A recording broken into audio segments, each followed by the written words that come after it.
கர்த்தருக்கு ஸ்தோத்திரம். இந்த நாளிலும் தேவனுடைய வார்த்தை சங்கீதம் 104:27 ஏற்ற வேளையில் ஆகாரத்தை தருவீர் என்று அவைகளெல்லாம் உம்மை நோக்கி காத்திருக்கும்.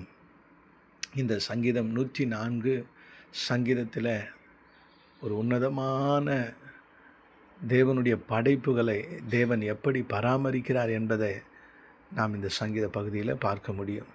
காட்டில் வாழும் மிருகங்கள் முதல் கடலில் வாழும் திமிங்கலங்கள் வரை அண்ட சராசரத்தில் உள்ள அனைத்து ஜீவராசிகளும் தங்களின் அன்றாட தேவைக்காக மனிதர்களை அல்ல, மாறாக தேவனை மட்டுமே நம்பியிருக்கிறதை இந்த சங்கீத பகுதியில் நாம் பார்க்க முடியும். இவைகளெல்லாம் உம்மை நோக்கி பார்த்து கொண்டிருக்கிறது, காத்து கொண்டிருக்கிறது என்பதை இந்த வசனத்தில் பார்க்கிறோம்.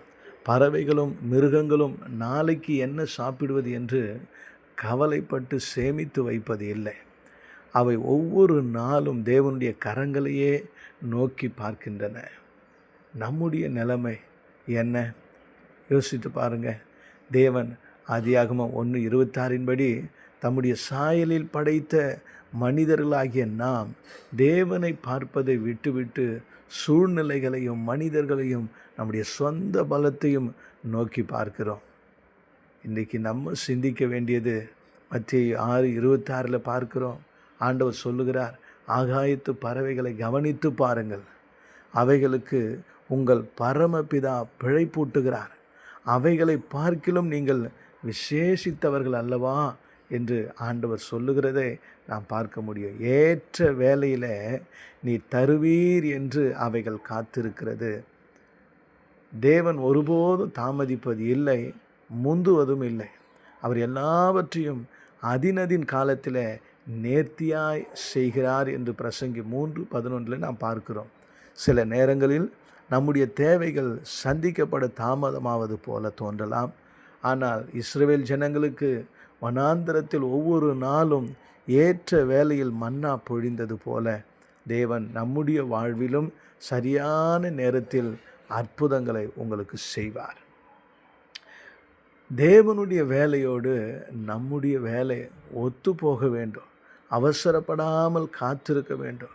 அப்படி காத்திருப்பதே அது நமக்கு பெருத்த ஒரு ஆசீர்வாதத்தை தரும். தங்களுக்கு ஆகாரத்தை தருவீர் என்று அவைகள் காத்திருக்கிறது என்று நாம் பார்க்கிறோம். அடைக்கப்பட்ட கரம் அல்ல, தேவனுடைய கரம் திறக்கப்பட்ட கரம். உம்முடைய கையை நீ திறக்க அவைகள் நன்மையால் திருப்தியாகின்றன. தேவன் கஞ்சத்தனமாய் கொடுக்கிறவர் அல்ல, தாராளமாய் கொடுத்து திருப்தியாக்குகிற தேவன். நம்முடைய தேவைகளை அறிந்தவர். நாம் கேட்பதற்கு முன்னரே நமக்கு என்ன தேவை என்பதை அறிந்திருக்கிற பரமபிதா நமக்கு உண்டு.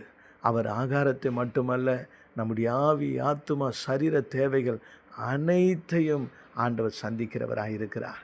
இயற்கை படைப்புகள் அனைத்தும் தேவனை நம்பி வாழும்போது அவருடைய பிள்ளைகளாகிய நாமும் நம்முடைய கவலைகள், பாரங்கள், தேவைகள் அனைத்தையும் அவரிடம் ஒப்படைப்போம்.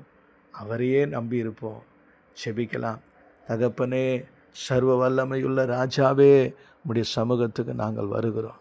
உம்முடைய ரத்தம் எங்களை ஆண்டவரே கழுவட்டும், பரிசுத்தமாக்கட்டும்.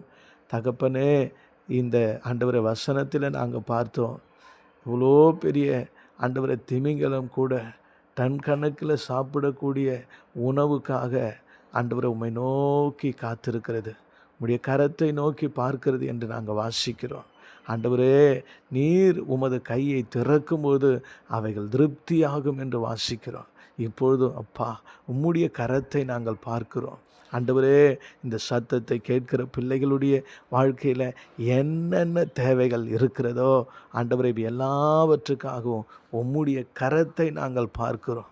உம்முடைய கரத்தை பார்க்கிறோம். மனிதர்களை, சூழ்நிலைகளை ஆண்டவரே சொந்த இருப்புகளை வைத்து அல்ல, உம்மையே நம்பி உம்முடைய கரத்தை நோக்கி பார்க்கிறோம். கர்த்தர் இன்றைக்கு இறங்கும். இயேசு கிறிஸ்துவின் நாமத்தை இன்றைக்கு இறங்கும். ஆண்டவர் அனைத்து தேவைகளையும் கர்த்தர் நீ சந்தியும். இந்த நாள் பிரயாணங்களை வாய்க்க பண்ணும். ஆண்டவரே, வேலைகளை ஆசீர்வதியும். போகையில் வருகையிலும் தேவனுடைய பாதுகாப்பின் கரம் இருக்கட்டும். உம்மை சார்ந்து நம்பி வாழ்கிற அந்த இருதயத்தை தந்து என் தேவன் ஆசீர்வதிக்கும்படியா இயேசுவின் நாமத்தில் ஜெபிக்கிறேன் பிதாவே, ஆமென்.